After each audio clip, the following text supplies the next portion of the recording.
The first few photographs are actually my photographs. Um, we don't, we have no examples of Greek painting, but we have Roman mosaic copies of Greek paintings. This painting was probably in the original painting was done a few hundred years before Christ. Not that long, maybe, after Alexander's victory, which this is a detail of a battle in which Alexander defeated the Persians and took over Asia Minor. But what is interesting, and this is the Persian general in retreat. We'll see Alexander in the next image. But look at the incredible command, which would have been more fluent, of course, in the original painting, because this is a mosaic. But look at the incredible command of form, space, depiction of details, and sense of energy and action. The classical Greeks had incredible mastery. But they used a very limited palette. This is Alexander. And it may well represent it may be very close to what he actually looked like. But a very impressive painting, in my opinion, or impressive mosaic of an original painting. But it gives us a little idea of what the Greeks were capable of. This is a Roman mosaic. Now, the art in Roman times, the mosaics, the paintings, were done by generally by Greek artisans, mostly from Alexandria. So it's still Greek art in a way, but it's to Italian taste, and what the Italians wanted, the Romans wanted to see. But look at the handling of the figures here and the movement. It's really very, very accomplished, and also light and shadow. This would have been done before 79 AD, because that's when it was buried by Vesuvius. This is a Roman painting, mural, probably about 15 feet high, and it's just a detail. It's in the house of Nero's wife in Pompeii. Her name was Poppaea. He ultimately kicked her to death when she was pregnant by accident. He felt very bad about it afterwards. But what's interesting, first of all, well, there's several things interesting about it. One is look at the perspective. They obviously have a sense of a concept of a vanishing point. It's quite consistent. So that the idea that the Renaissance invented this idea is not true, though the Renaissance developed a more complete understanding of perspective, but they didn't invent it. The other thing is just this is very common, this architectural fantasy. The Romans were obsessed with architecture. And the reason really is that that's how they imprinted their culture on the world as they conquered it. When they conquered an area, their armies built entire cities to their model, with their institutions and their style. So anyone who entered that city and who became Roman as part of the empire became Roman partly because of what they were surrounded by. It created it contained the culture that they were spreading around the world. So architecture was incredibly important to them. And it reappears in the Renaissance, because the Renaissance artists are totally blown away by their architecture. It was in some ways one of the greatest accomplishments of the Romans, the architecture. But you can see here an incredible command of the medium. So with the collapse of the Western Empire and the rise and dominance of the Byzantine Empire, you get a different kind of art evolving, which is highly religious, highly hierarchical. It's the religious art is to reinforce the sense of the divinity and the importance of the rulers and the priesthood. And it becomes very stylized. It's no longer art that is observing objects very closely. It's developing its own style. This is, it was done by Byzantine artists in Cefalù in Sicily. It was commissioned by Roger II after his shipwrecked here, and so he built a cathedral because he survived. He was the kingdom that he created, that his father and he created in Sicily, was the most enlightened kingdom in the world at that period. It tolerated, there were Jews, Arabs, Byzantines, Normans, and the indigenous Sicilians all had their languages and to some degree their laws. And it was an exceptional civilization that was created there, which was to inspire over the centuries, over a couple of centuries, would inspire the rise of the Renaissance in Florence. Another example, this actually was a church built by Roger II's admiral. That's Ammiraglio, the first admiral in the world, by the way. What's really interesting is that the languages in this church are there's Arabic, there's Hebrew, there's Latin on these walls, representing the fact that all cultures were equal in this kingdom.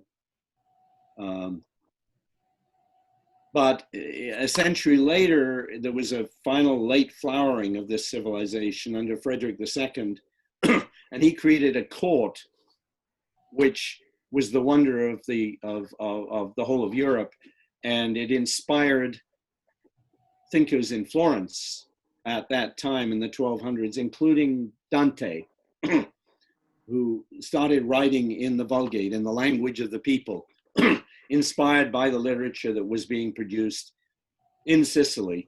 In Frederick's court, they actually developed the sonnet, among other things. So, 100 years later in Florence. Now, during this time, the cities in Italy were beginning to reemerge as centers of power and artistry and crafts.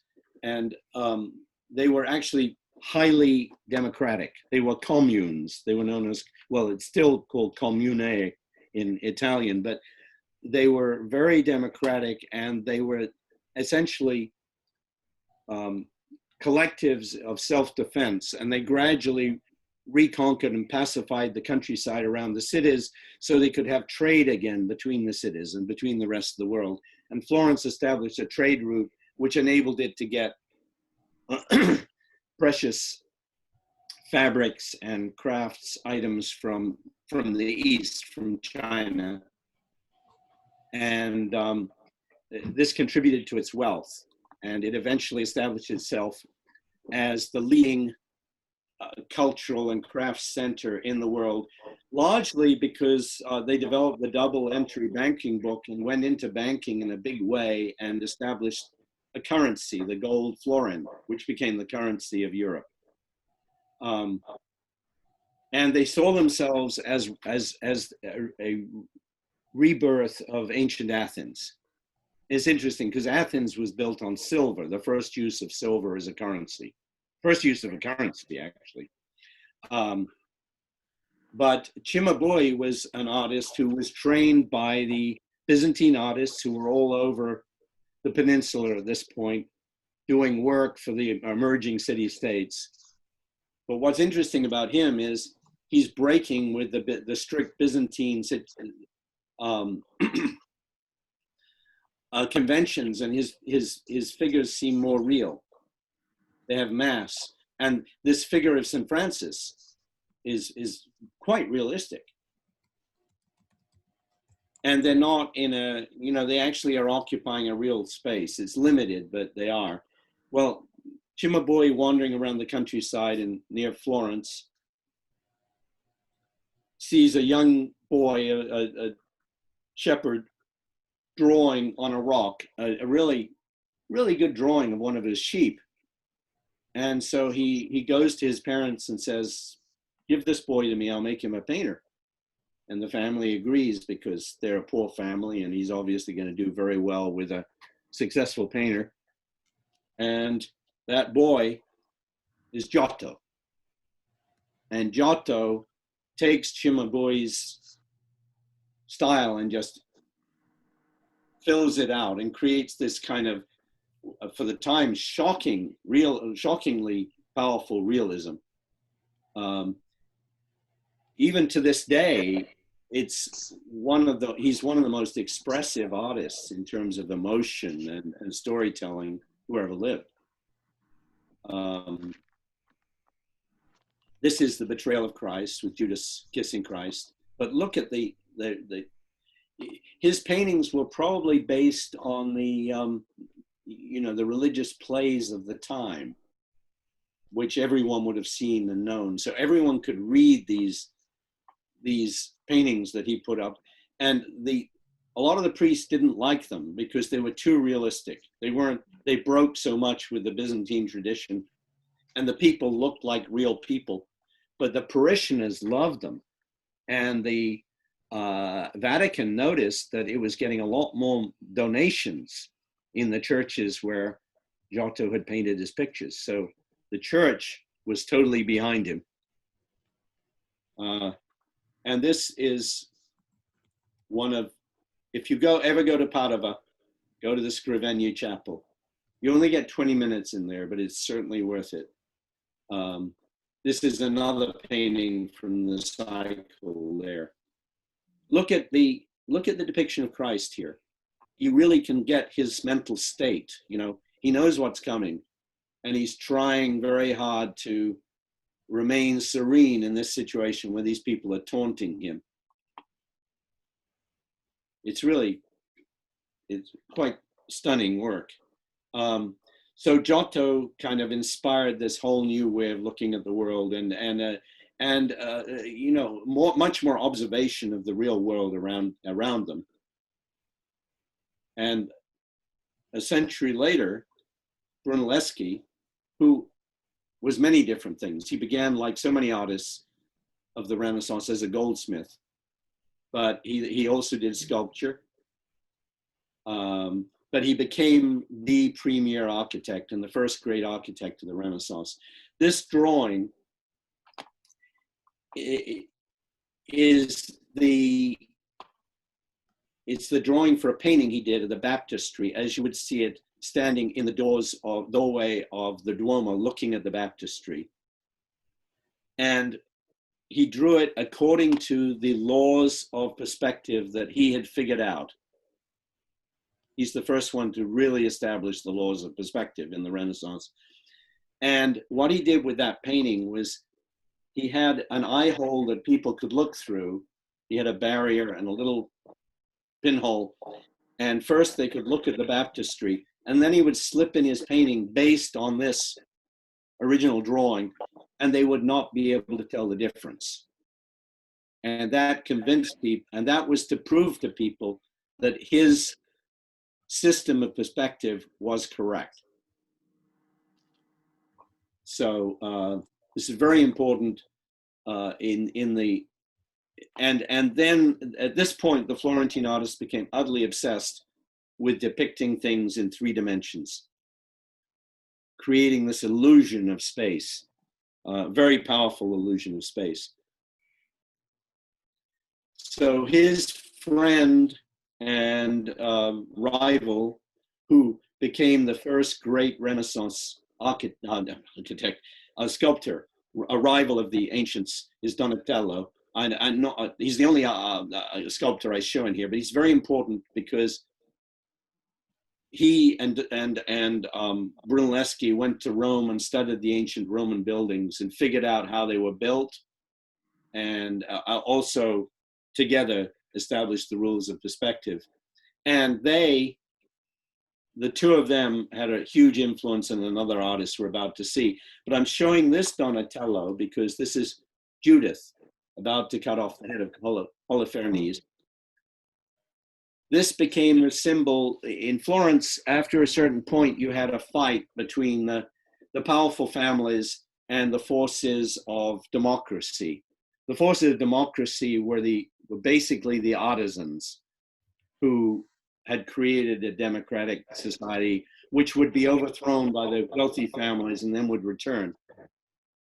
When the Republic returned, as it did several times, they would put up this statue next to what they called an ringhiera, a stepped platform where anyone could stand and anyone could harangue the people. A ringhiera, harangue the people of Florence, because they believed in a very pure and direct democracy. But what's interesting is it's a female, triumphant, who's the symbol for the democratic forces in Florence. And the early years of the Florentine Renaissance, the female figure and Maria are dominant in the art.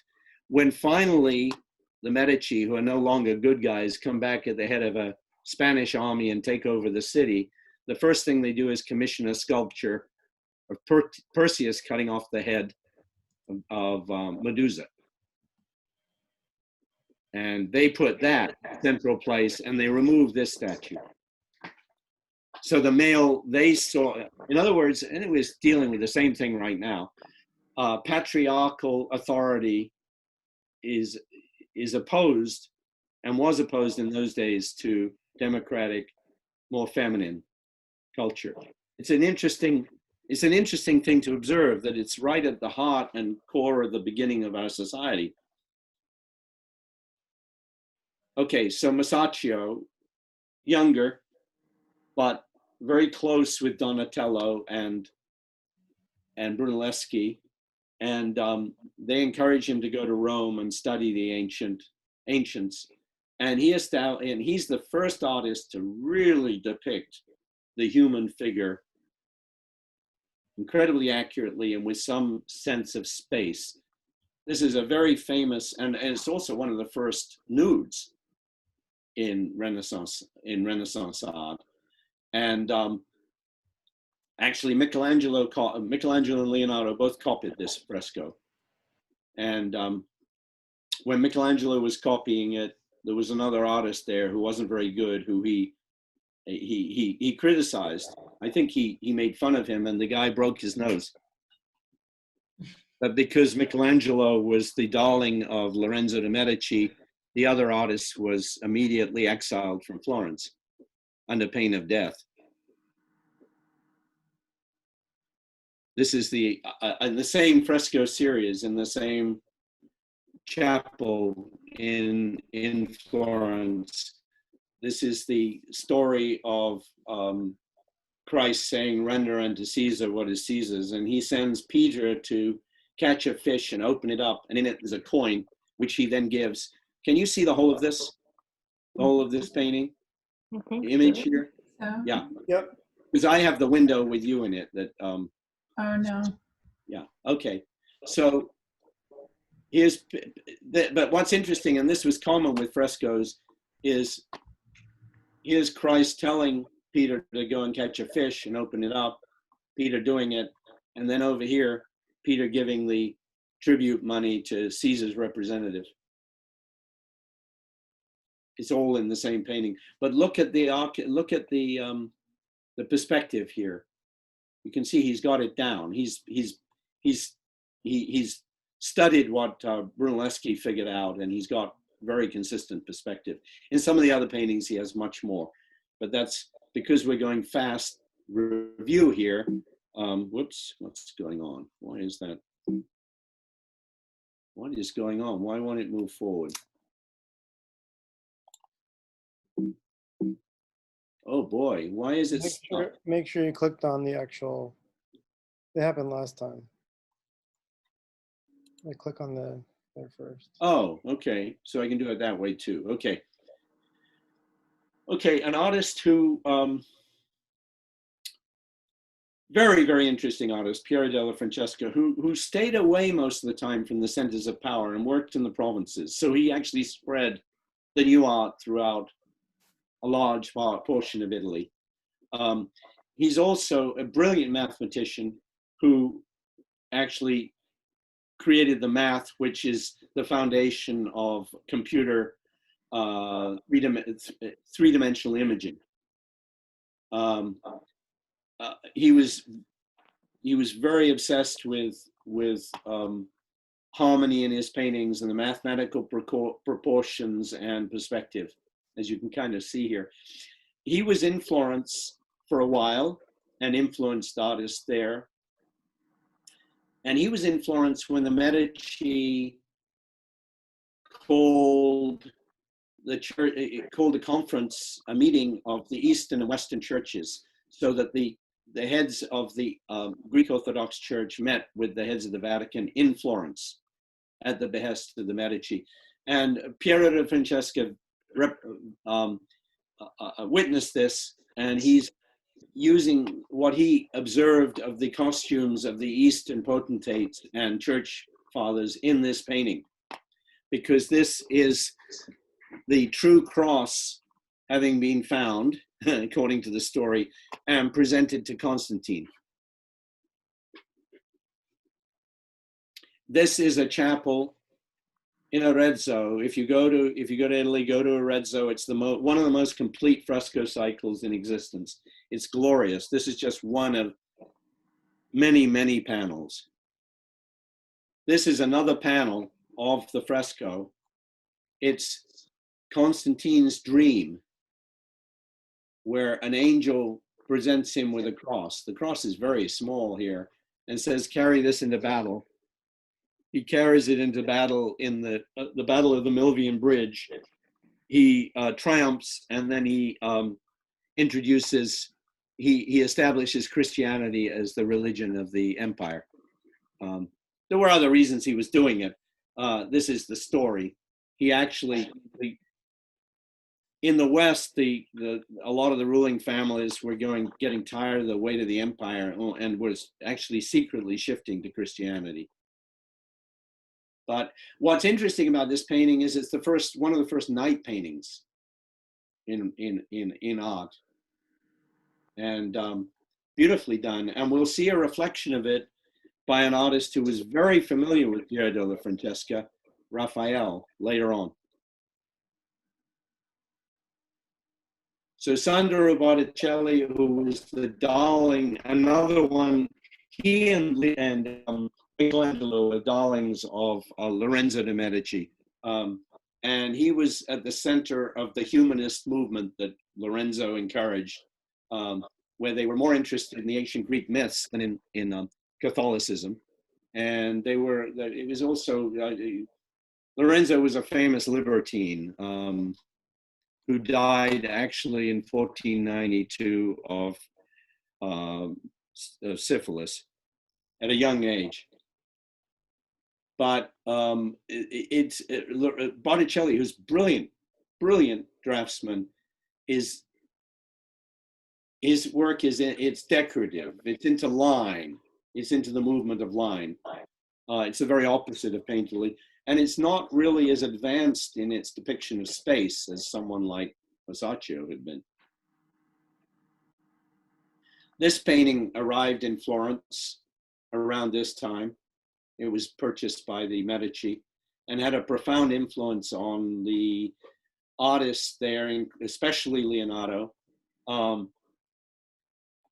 It's the first oil painting that they'd seen, because they weren't working in oil up until this point, and it inspired Leonardo to switch to oil. Though it lacks the consistency of an Italian painting in terms of the space and in terms of the scale of the figures and the treatment of the figures, the Florentines were amazed at the depiction of the figures. Especially, look at these shepherds here. really some just incredible painting there. And they even have that kind of backcountry, slightly scary quality to them, that you meet these people who've been out in the wilderness for too long.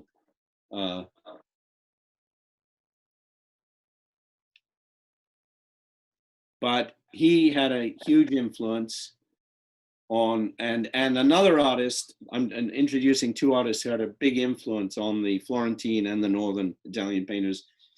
This artist is the only Sicilian artist who contributed to the Renaissance. He, at some point, he journeyed to Naples, and Naples and Sicily were at that time ruled by Spain. Spain was also ruling the lowlands. And so there were artists, Dutch and Northern artists in the South, and he picked up oil painting from them. And this is a painting he did later in life in Venice, which had a huge influence on the Venetian artists. And because it's in oil, you can see the kind of incredible detail he can get and smoothness of treatment he can get in his faces. And is just the amazing skill of this artist. This is another of his paintings, which is radical too. It's trying to remember.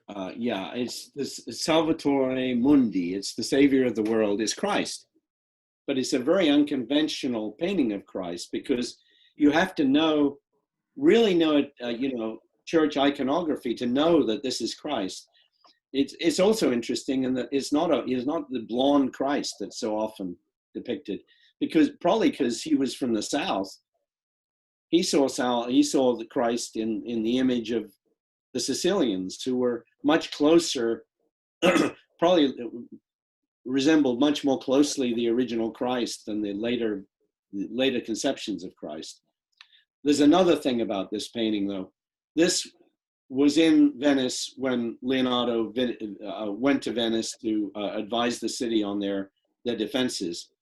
And he probably saw this painting. And you'll see in a minute why we think he saw it. Because he does a painting that references it. And so Leonardo was very influenced both by Hugo van der Goes and Antonello da Messina, and also, of course, by Brunelleschi and Brunelleschi's design, architectural and machine designs. So Leonardo it's very hard to even talk about him. I mean, he had such an incredible mind, and he absorbed and embraced so much of what was around him and moved it forward. Brilliant draftsman. Brilliant painter who invents his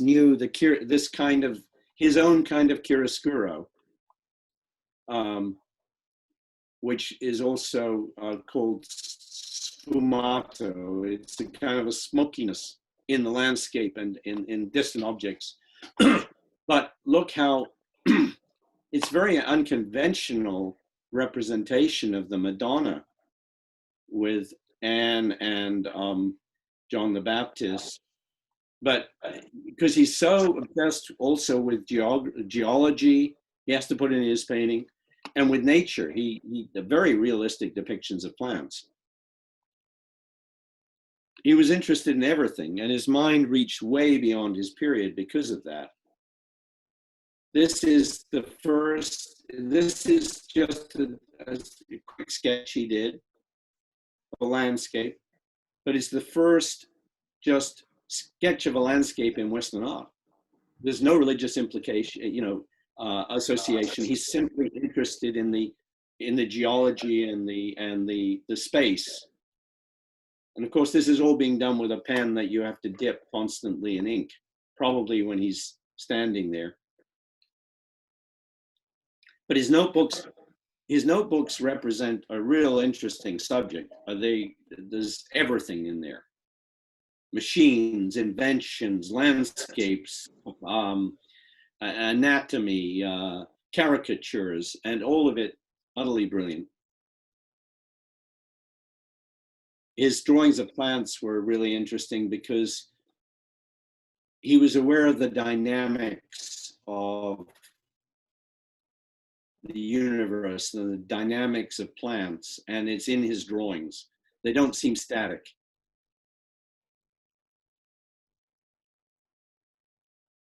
And of course, the very famous painting of his where he's still at this point, like all the other Florentine artists, he's classical. His reference is the classical work, and there's an attempt to create harmony. And there's a very strong emphasis on horizontals and verticals, which is true of most classical work.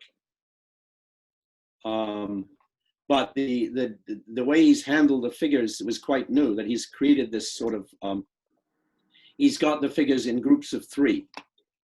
And it's the moment at which Christ has said, one of you will betray me, and Judas has recoiled. And of course, the people of the period would have known who each of these disciples was from the way he depicted them. He apparently followed people around Milan. He was working for the Duke of Milan at the time, and memorized them and used them for this. He found a figure who he thought would represent John or represent Matthew, and then he followed them until he memorized them. And then the central figure of Christ in here, curiously, was a condottiere, a soldier of fortune, which, if you think about it, is really odd. But the thing about Leonardo was he was a courtier who hung with the very wealthy and powerful. So he had a very different view of Christianity than Giotto.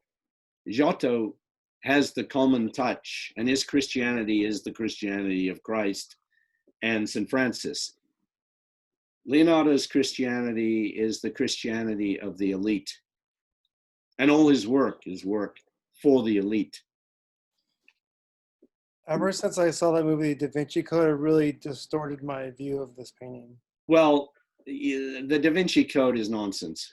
But, it was like, yeah. Okay.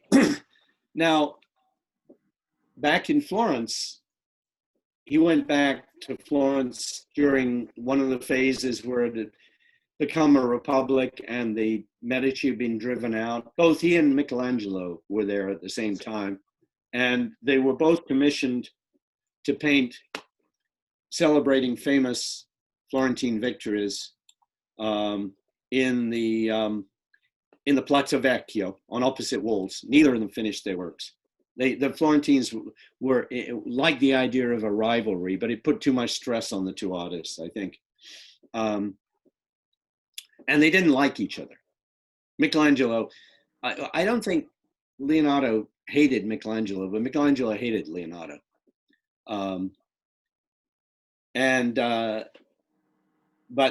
So Leonardo finished the central portion of his mural before he abandoned it. And he abandoned it partly because he made a mistake. He worked in a new medium that he hadn't worked in before, in caustic. And to make it dry, he lit fires under it, and it started to melt and drip. And at that point, he got a call from Rome, so he went to Rome and abandoned it. But it stayed on the wall for many years because it was so impressive. And what's interesting about it, he actually said, I want to depict the real terror and horror of war, which was a totally new idea. And he successfully does it here. You have to go, basically, you have to turn to Goya to get anything as horrible again. Because what this is a copy by Rubens, who was in Italy somewhat later and saw this and did a copy of it because he was so impressed by it. And it had a huge influence on him. But Rubens celebrated war. He never gave it this kind of terror. So again, Leonardo's kind of reaching way ahead of his time. This painting is probably still in the Palazzo Vecchio under a wall that was placed in front of it. But the superintendenza refused to take down the wall to investigate. I think they're crazy. I think to have another Leonardo of this nature, even damaged, would be an incredible thing, especially since it's an anti-war message. But there we are. Okay, this, you remember Antonello's painting of Christ, of the Salvatore Mundi. This is Leonardo's version, and it looks, many people think it references the Antonello because it was painted around the time that Leonardo visited Venice. So maybe it might well be his nodding to Antonello, who was gone at this point, but is acknowledgement of him. But look at the Christ here, as opposed to the Antonello's Christ. This is a rich man's Christ, a sage, an intellectual, a very privileged person, but very impressive.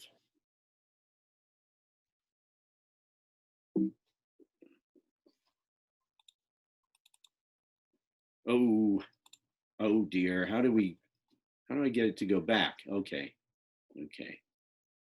Sorry about the branding on this one. It was the only one I could find that was higher resolution. Now, Michelangelo considered himself a sculptor. He did this to show he could paint, but unfortunately, he kept being ordered by the popes to do these really ambitious projects, which he resented, but he did. Because he was very ambitious, he did very well. But you can see here, you can see that he's influenced by Leonardo. The kind of triangular composition, the modeling of the figures. But of course, he has to put nudes in the back because I don't know why. It doesn't really fit with the Holy Family at all, but there they are.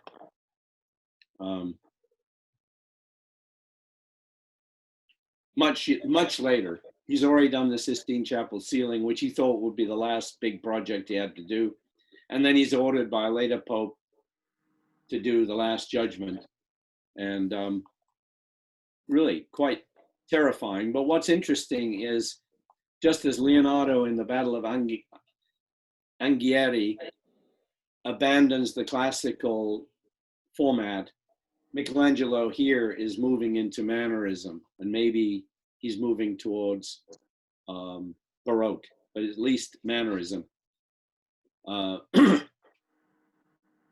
The figure over here with the serpent around him in hell was one of the Pope's advisors who came into the Sistine Chapel and criticized Michelangelo while he was painting it for putting so many nudes in it.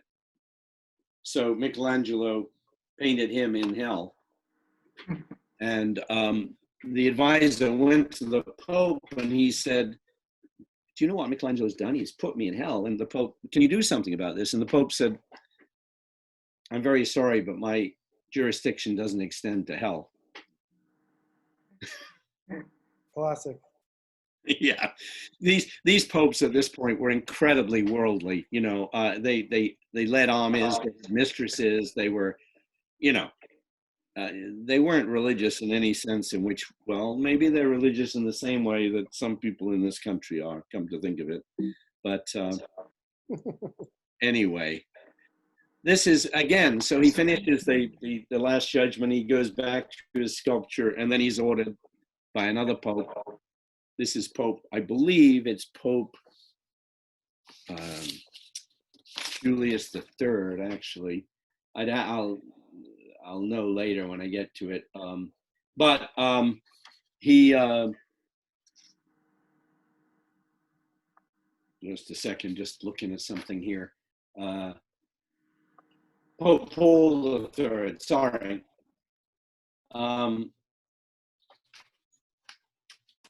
Paul III initiates the Counter-Reformation, and the order is no nudes anymore. Um, so in some ways, actually, I think it's a more interesting painting than his walls full of flailing nudes. This is Paul. It's a detail.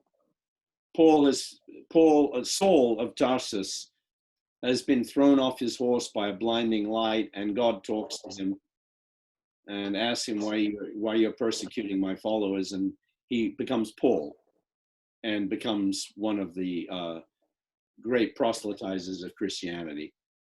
But I think, to me, this is one of the most moving pieces of Michelangelo's art, and it's no longer classical at all. It's Mannerist. It's times have changed. I mean, he lived a long, long life. He changed with the times. Well, to some extent, he was the thing that changed the times, actually, because he was a towering figure. So younger than Leonardo or Michelangelo. Michelangelo was 25 years younger than Leonardo, and Raphael is younger than both of them.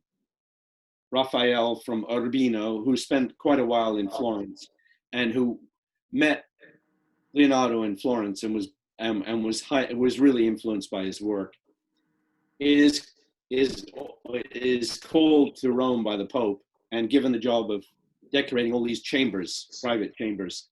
And this is the first of his frescoes, is known as the School of Athens. And he's got these are all the Athenian philosophers. There's quite a few of them here. I don't know hardly any of them.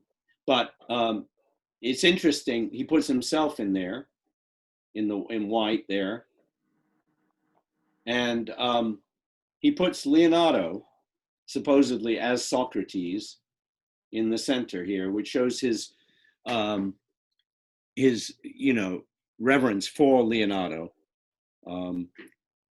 But during the time he was painting this, he managed to sneak into the Sistine Chapel, much to the annoyance of Michelangelo, because Michelangelo didn't want anyone to see what he was doing. And he sees what Leonardo's doing on the ceiling. Michelangelo's doing on the ceiling, sorry. And he adds Michelangelo to the mural in Michelangelo's style, because Raphael was kind of a chameleon. He could pick up anyone's style just like that. He back in Urbino, he took over his father's workshop and was painting as one of the painters in the workshop at age 11. So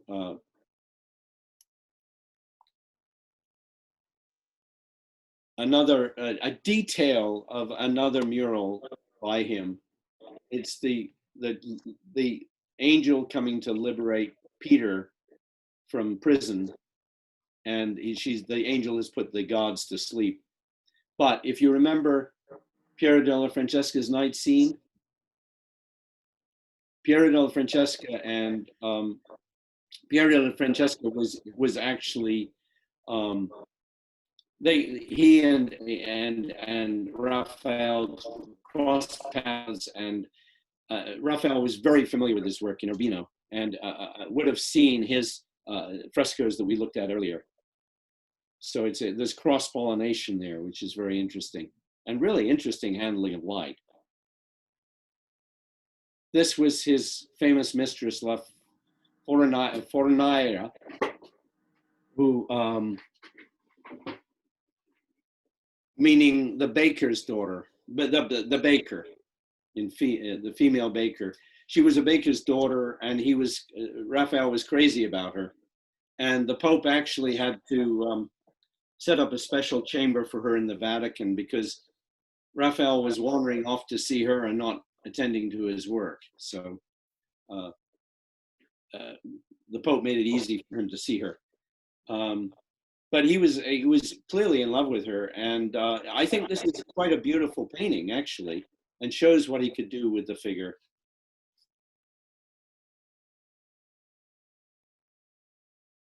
Later, he's got so much work to do on the frescoes, and he's now also he's made the head architect for the continuing building of St. Peter's and all the other architecture in Rome, because Rome at the time was a Vatican city in a Vatican province, actually.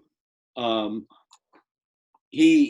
later frescoes, he does the drawings, and other people execute them under his supervision. And this is a very fine drawing, but the reason I'm showing it is because this story will reappear later. It's the story of Aeneas. Aeneas carrying his father Anchises out of burning Troy. And Aeneas was the great symbol of filial piety in those days. And of course, the story of Aeneas and his father, and of course, Aeneas' romance with Dido, would obsess J.M.W. Turner his whole life. So I thought it would be fun to look at Raphael's depiction of these figures. And also just an excellent life drawing. Now, in the north, Albrecht Dürer, there's a whole northern school, which we don't get into till later. But Dürer had the good fortune, in a way, to have an uncle who was one of the first people to adopt the printing press and start a printing business. And apart from printing books, the Bible and other books in the languages of the people, which created a revolution in Europe and really led to the Reformation, they also printed woodblock prints. And right from his early childhood, when he was working with his uncle, Dürer starts doing woodblocks. And this was something that would become very common with the northern artists who didn't have the kind of patronage that existed in the South. They would make their living from prints. Well, he's the first one of the first ones to do it. And his prints spread throughout Europe. So in a way, he became the first rock star artist in Europe. Very, very famous throughout the whole of Europe, including Italy, for his prints, which are incredibly, accomplished. But he was very frustrated by this. This gives an idea of his skill in painting. This is dry point painting. It's kind of watercolor, and it shows his incredible ability to depict detail. Mm. But he was frustrated throughout his life because without the patronage in the North, and of course, once the Reformation got going, which he supported, the churches no longer believed in commissioning artwork for the walls. The Protestants didn't believe in that. So he would go to Italy and he'd be treated like a brilliant rock star, and he would get commissions there. But when he went back to his hometown and his studio in the North, he had to keep churning out prints to make a living. So he never developed his painting to the extent that he might have, though he was, if you go back to what I showed you before in the more extensive presentation, he did some very interesting work. So he had he mostly was in northern Italy, where he had a lot of interaction with the Venetian artists. And this is the first of the really important Venetian, really, well, there are other ones, but I couldn't include them. Giorgione, though, leads to the golden age of painting in Venice. And he's one of these, we see them throughout history, these short-lived artists who have a profound effect on the future of art. No one knows what this painting is about. It's often called The Tempest. And what's interesting about it is the emphasis on the landscape and how beautifully the landscape's painted, which is something that becomes really important in Venetian painting. And he had a contemporary, this is his painting, it's called it's a Venus, called Venus. But he invented this particular pose and this depiction of the nude woman in the landscape. And his contemporary, Titian, would turn this particular pose into an industry. Giorgione died young, but Titian did any number of nudes in basically the same pose. And Mark Twain, when he encountered this painting in Florence, he said, if I was to describe in words what I'm looking at, my writing would be censored.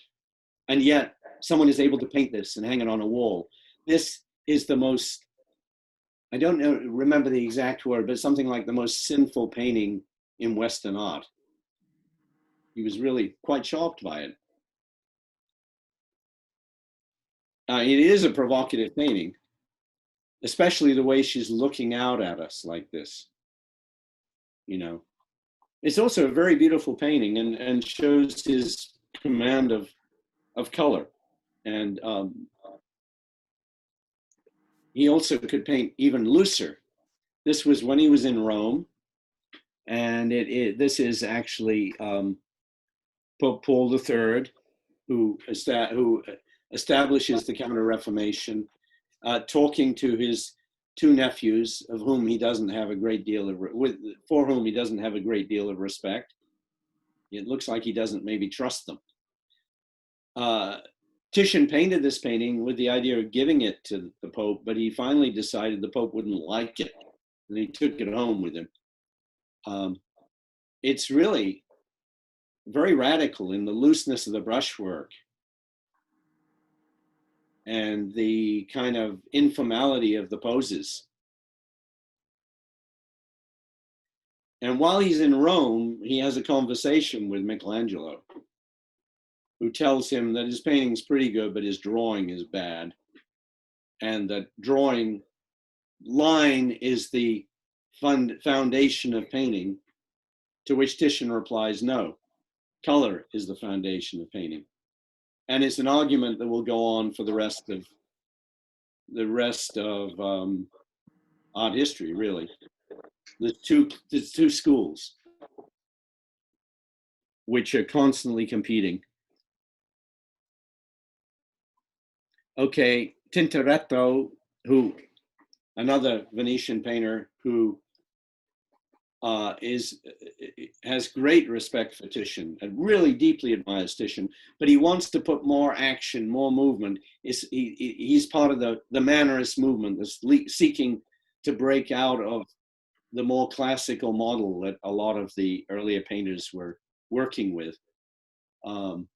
Exaggerated gestures, very dramatic lighting. An incredibly devout man, by the way. This is interesting. This is what's going on here is the Venetians, much earlier than this. Venice was a powerful city, but it didn't have its own saint.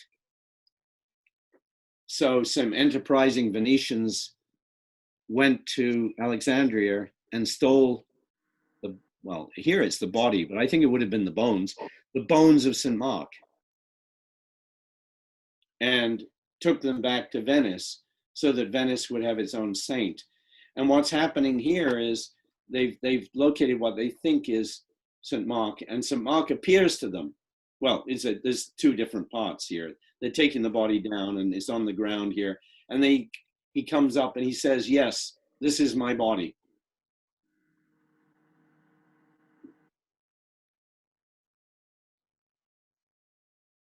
A later painting, one of the later paintings of Tintoretto, and you can see really mannerism here. I mean, if you can, this is a Last Supper compared to Leonardo's Last Supper.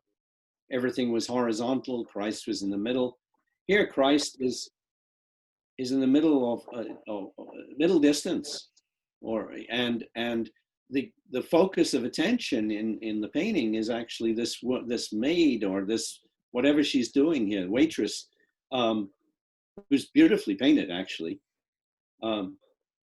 And I love the conceit in this of the smoke from the lamp here, because this is burning oil, that turns into angels. It's this is a huge painting, and if you go, and most of Tintoretto's work you have to see in Venice.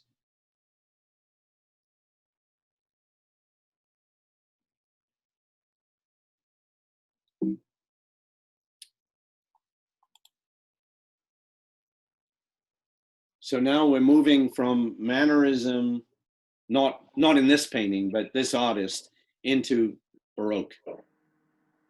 And this artist is one of the more notorious artists in art history. And this is the last artist I'm going to cover tonight.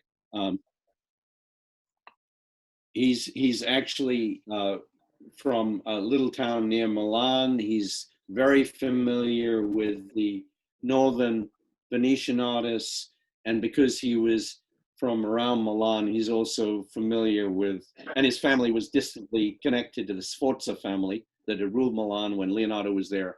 He's aware of Leonardo's work.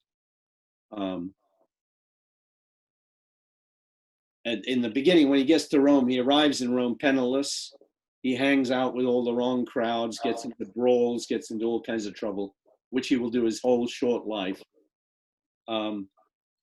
And initially he paints still lives, which you can see he mastered completely. And then genre scenes. This is somewhere between his still lives and his genre scenes. We think this is a self-portrait. And it also suggests, I mean, he seems to have been bisexual.